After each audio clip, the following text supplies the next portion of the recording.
Hello one and all, and welcome back to the Gutes campaign. It is Friday, and you know what that fucking means? It means you can get turnt. Because it's the weekend, you know what? I work with someone and he unironically uses the phrase turnt, which is like slang for getting fucked up, drunk, you know? It's almost embarrassing. I'm embarrassed when I hear it. But anyway, let's get to the task at hand here. It is episode 12 of the Gutes campaign. Last episode was the hour-long special. We lost our son, Wulfgar. The most immoral bastard Wulfgar. And now we are trying to avenge him, although we're doing it in a very shallow way. We shed a single tear and moved on very quickly. And by we, I mean Ragnarr. Ragnarr is besieging Eildon. But not necessarily to avenge his son. It's mostly for personal power and profit. The Alamans have declared war on the province of Gaul. The province of Gaul very quickly looks to me like it is falling apart. They only have 4 regions now. The Swabians are still at 5. Alamans are at 2, I'm not sure. It looks to me like they took Augusta Treverorum from the Gauls. I think they made a big mistake declaring war on Rome. Hispania, though, looks to be whole still, 17 regions. I wonder if we can find the province of Germania. It looks to me like Germania has been just wiped from the face of the planet. They've been conquered by perhaps the Swabians. That would make some sort of sense. But we currently have our son Vikingir. He is sailing to Rome because we want to be able to do a bit of diplomacy with the overlords of the Province of Britannia. Britannia tried to get a trade agreement with me in the turn between episodes, and I said no. There's no way I'm going to trade with you guys because my plan is, in fact, to take you out pretty quickly. Oh shit! Look at this. The Jutes have landed and settled in Corinium.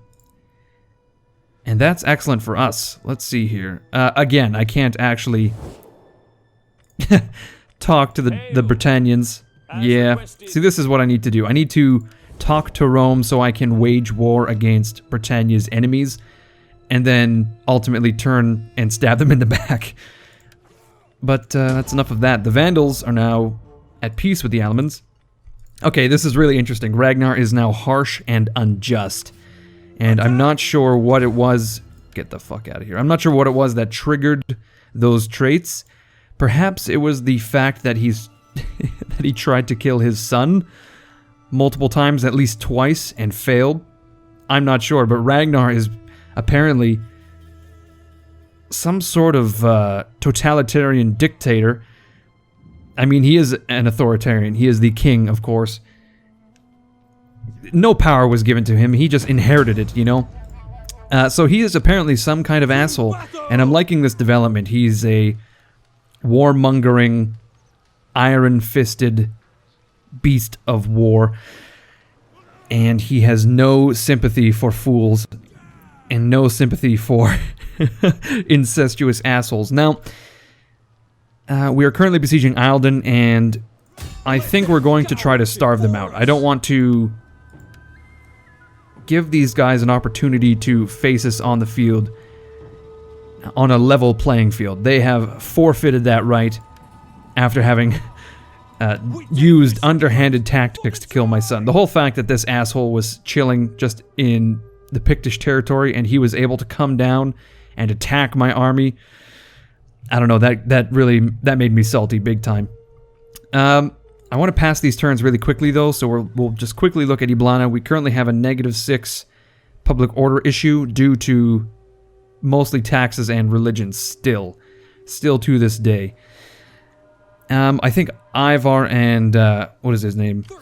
Haraldir are going to do their best to keep the lid on things, but we may have to... We'll have to conclude the war pretty quickly in order to put down any sort of rebellions and the like. I think in the autumn of 403 is probably when we can attack Eildon. we... Like, I don't know if I want to starve them out to the point of surrender, but I definitely want to weaken them further before attacking.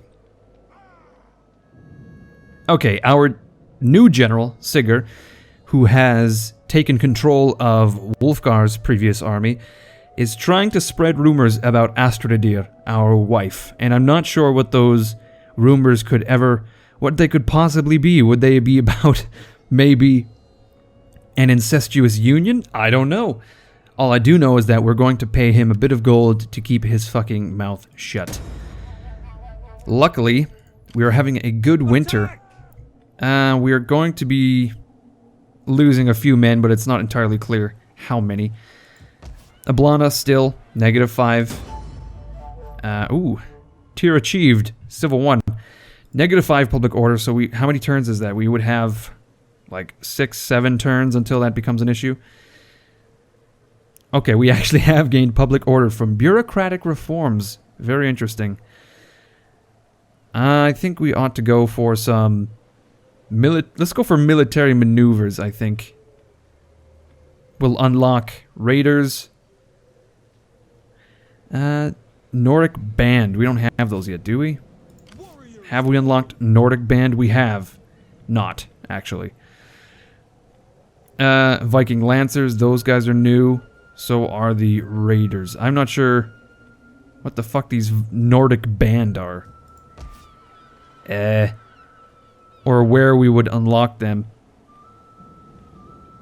Now I'm really interested, actually. Nordic Band, they're in the garrison. Why is it I can't... why is it I can't recruit them? I'm sorry, I'm gonna have to look at the building browser, because I'm interested now. Do I perhaps need a... No, I was going to say something like... Oh, here we go. It's probably in the... Nope, it is not in the chieftain's house, the civic line. Okay, well this is looking to me like a lost cause. I'm not sure where we unlock Nordic Band. It's not necessarily important at this point, actually. I just want to make sure we're not screwing ourselves by replacing the bands with brigands. But anyway, we'll replace the raiders with brigands. Or Nordic Brigade, rather. Very interesting. Okay, let's get some raiders to replace our brigands with military maneuvers. I'm sorry, that took too long. That was too long for essentially no gain. Okay, Ivar now has a new level. Let's put some points down into... What wouldn't raise public order? I think we need to put... maybe not judge, but... If his authority is higher, that raises public order, yes. Okay, let's raise his authority. And... Actually, we'll do it twice. I don't need to reduce corruption necessarily. There we go. He's now becoming a wonderful governor. Oh yeah, look at this. Vikingir has had a child with Gauthidir. Gauthidir? And her... Well, I don't know if it's a son or a daughter. It's a daughter by the name of Adalbjorg. Okay, so we have a huge amount of bastard sons. Well, we have a legitimate son by the name of Bjartir. But Vikingir needs to find a wife. The problem is he doesn't have enough influence because he's just sailing around in the Mediterranean. I suppose we'll have to get him to do some raiding. You know, just to get some influence going on. Okay, here we go. We finally met the Romans in Palma, as well as whatever town that was that we passed. Okay, we can talk to Rome. Oh shit, look at this guy. His name is Flavius Flavianus. Oh, that's very redundant. Okay, we can join the war against Gaul. No. The Jutes. How much will you pay me to join the war against the Jutes? Like 3,000 gold? Probably not. No, they're not into that. Okay, well that's certainly an option. We can join the war against the Jutes, and apparently no one else. They're not interested. I could have sworn that they were at war with more people, but apparently not. Like, I thought there were more continental Germanic factions they were at war with. Okay, so apparently Rome likes us, and we can use that to our advantage. I definitely think we can take out the Jutes after having taken out the Picts in Tuesis. But let's continue starving out the folks in Eilden. Holy fucking shit. Winter attrition is way harsher than I remember. We lost like 600 men in that winter. And that hardly makes the the continued siege of Eilden, it hardly makes it worth it. We lost so many fucking men, especially like in our cavalry, in our hounds. Fuck me. Okay, well, now we are definitely going to be starving them out until, I think, autumn is when we'll attack. Okay, term of office, Ivar and Haraldir both have, I guess, spent the maximum amount of time they can in office. Let's get Ivar to become an elder. Haraldir and Sigurd can probably... okay, we'll make Haraldir... we'll make him a companion. He doesn't need to be an elder. We don't want him getting too ambitious. He is already quite ambitious to a problematic degree. Okay, let's talk to the province of Africa as well. I believe they're independent. And they can probably be a valuable ally against Rome if and when the time... Pacuvius, Caenius, and Taninus. Okay, the Garamantian separatists are... Oh, they are rebels independent of Garamantia, who we have yet to meet. Interesting. Okay, I'm not sure where the Garamantians would be. I think they're just like on the southern layer of Africa. Layer of Africa? The southern reaches of Africa. Here we go. As in like the Sahara province. Shit, look at this guy. Akinadad. He is the blackest dad. That is a badass name and an incredibly badass looking dude. That guy looks like he would fuck your bitch, straight up. Let's see what the Garamantians... apparently they're at war with the province of Africa. Would they pay us to join that war? I'm sorry, I'm getting way off track here. This shit is not important. So we've met a bunch of factions in Africa. I think we'll get... let's get him to scout the southern coast of France, and then we'll get him to return to Britannia. There's no reason we need him in the Mediterranean. Iblana, public order has dropped a huge amount. Religious differences are dropping, and of course we gave Ivar a bunch of bonuses. So, public order, no longer an issue. Religion is quickly dissipating as well. Religious tensions, that is. Very interesting. Divico wants to pay me off. He's killed my son. He's seen his home region, his home city, under siege for at least a year now, and he's trying to pay me off with 1,800 gold. Little does he know that we are fucking swimming in gold. No way. Man, I get a kick out of Divico's face. It looks like he's slightly bothered by something. Like maybe he saw something troubling. If not immediately in front of him, it was at least within the past week, and he's just simply remembering it. Like, look at those dead eyes. That 1,000-yard stare. He's looking at all the dead Caledonians around him and just thinking, hearing the screams behind his ears. Divico! They haunt him even to this day.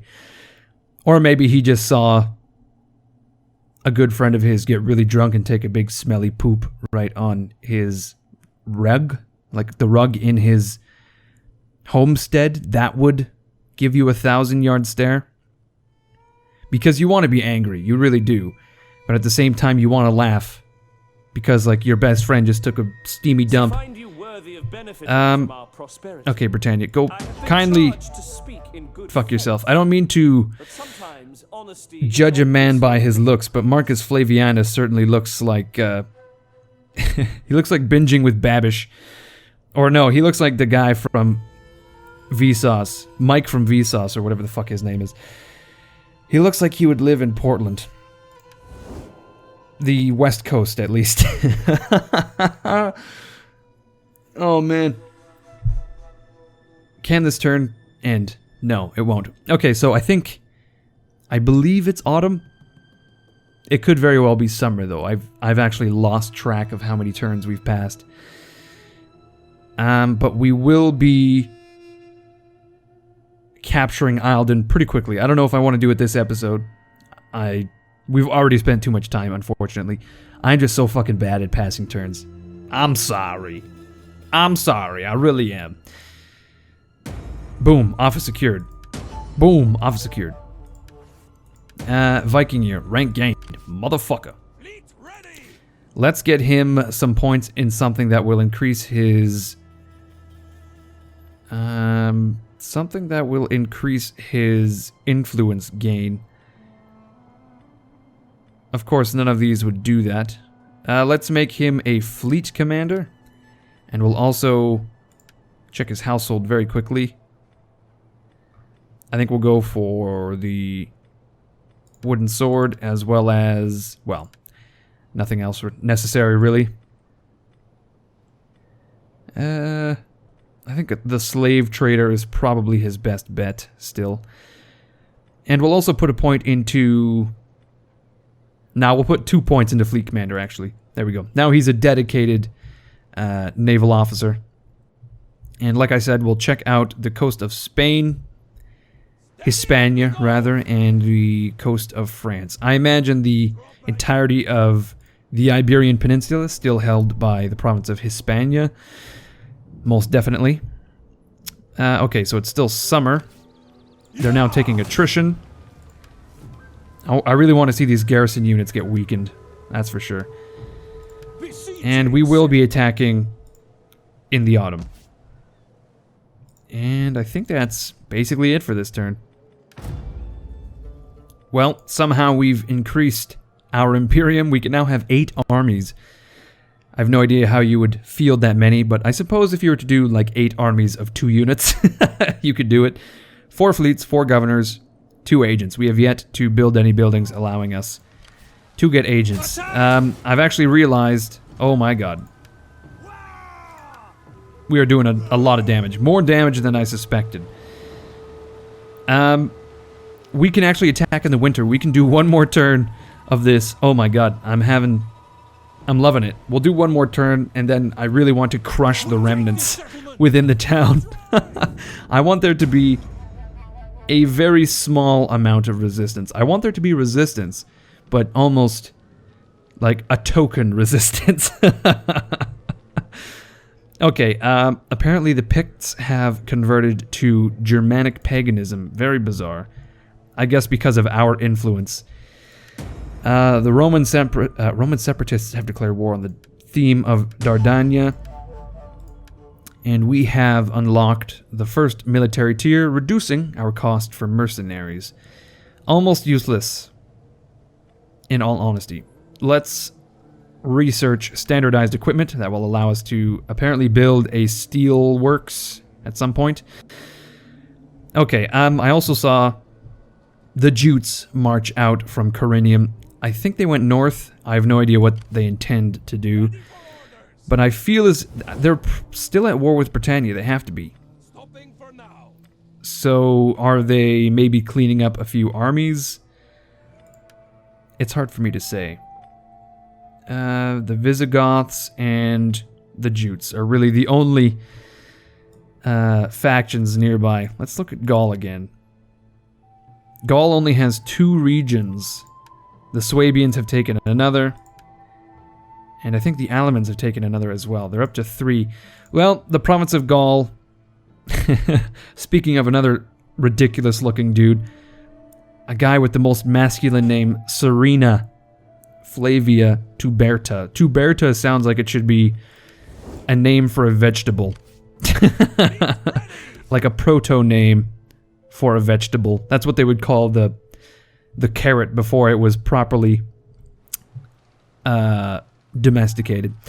Okay, let's get into the winter of 403 AD and prepare for the capture of Eildon.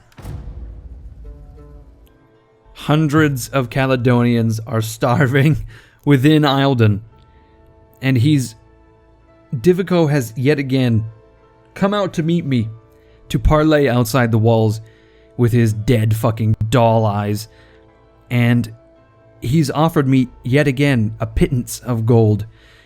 What's hilarious is he's only increased the offer by 200. You think he would try a little bit harder to preserve his people, but apparently not. Okay, the Langobards have been wiped out somehow. I think it was the Angles that were at war with them. I can't recall who's at war with the Langobards, but they're gone now. Probably the Alamans or something. We are going to be suffering heavy attrition in the winter, so we're going to have to capture Eildon next episode, but I fucking love this. We're going to march in and just sweep away the resistance, and that makes me incredibly happy. I think I'm going to get Haraldir to begin building an army. I think I want to attack the Picts almost immediately after capturing Eildon. Ragnarr nearly has... He has an appreciable army, but we need more melee units. These spears are horrendous. We've got Sigurd here, and he's mostly operating with mercenaries. So I'm thinking we can recruit proper units in Iblana and have Haraldir march out whilst we get Sigurd to garrison the town. Just to shave a few turns off the war against the Picts. Obviously, we'll have to disband all them. That's our primary expense right now, are the mercenaries. Like, we definitely need these raiders now. Oh, they're so expensive, though. We need a few of these raiders in order to capture walls and the like. These lancers are really expensive. Shit. Everything is so expensive. Oh. Okay, we'll get rid of these thrall spears. I don't really like them that much. It seems like their lack of armor just means they disappear immediately on the battlefield. In my limited experience with them, that seems to be what's going on. I don't know if we necessarily need cavalry. Well, okay, we'll get 2 units of cavalry anyway. We'll probably have to fight the Picts on the field at some point, and we'll need hurlers. Hurlers seem to be working pretty good against all of these lightly armored Germanic units. Let's get a report from Vikingr, and then we'll close out the episode. So, this episode we technically didn't do a lot. Oh my god, did you just see that fucking laser beam? It looked like a cruise missile just sailed and hit Aquae Sextiae. It was like a fucking ICBM. The lengths to which Kim Jong-un will go to intimidate the West. Does he know no bounds? He's developed a time machine and nuked the south of France in the past. It's scary. Okay, so it looks to me like Hispania... I'm not sure if they marched into Rome, that is, Rome proper, to capture this, or if it was a legitimate holding of Hispania, like an original holding of Hispania. I feel as if it was. I think the coast of Narbonensis belonged to Hispania. Possibly the whole province of Narbonensis belonged to Hispania, and Gaul had everything else. Okay, so this episode we established diplomatic... we have a diplomatic line to the Romans now. As in like a phone. We have a red phone with the Romans. I pick up on my end, and then I've got Flavius Flavianus on the other end. We've also basically destroyed the Caledonians, captured their land, and we are now beginning to prepare for an invasion. Oh my fucking god. So the Jutes have... Oh no. Geralf of the Jutes has the worst fucking luck. The Franks sailed out from Phrygia under Pharamund, and they captured Corinium. Britannia is becoming very messy very quickly. Now, just as a quick aside, I'm undecided as to whether I want to get paid to capture Corinium, or if I would rather destroy the Britannians and capture any other barbarian settlements afterwards. Like, my worry is, if I capture Corinium and then declare war on Britannia, I have two fronts, essentially, whereas the Britannians have one. Although, having said that, once we capture all of this province, we should be able to sustain 3 armies. So one... Well, again, here's the problem. Britannia is going to have more armies than we do, and they're going to be able to pile them on to our singular armies. So I imagine for every 1 army we have, they'll have 2, and they will operate in pairs. So I was thinking that we could attack from 3 directions, but we're just splitting our forces, and they will be quickly overwhelmed by the Britannians. So maybe what we ought to do is focus our forces on the northern front, or perhaps in Saguntium. I think the northern front is probably the best.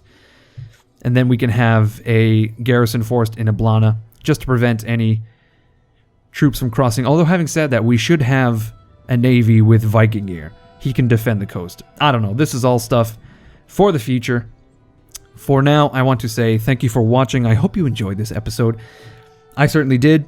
I'm going to get great enjoyment out of basically... I imagine Ragnarr is going to walk proudly into the town. He's going to meet Divico. Divico is going to be staring at a ditch 100 yards down the road, and Ragnar's just going to flick him in the forehead, and his head's going to basically fall off his body because he's starving. He's so weak. And that's incredibly dark. On that dark note, let's end the episode. If you enjoyed the episode, leave a like, leave a comment. As always, my name is Incoherence. I will see you yet again with another episode of the Gutes campaign on Monday.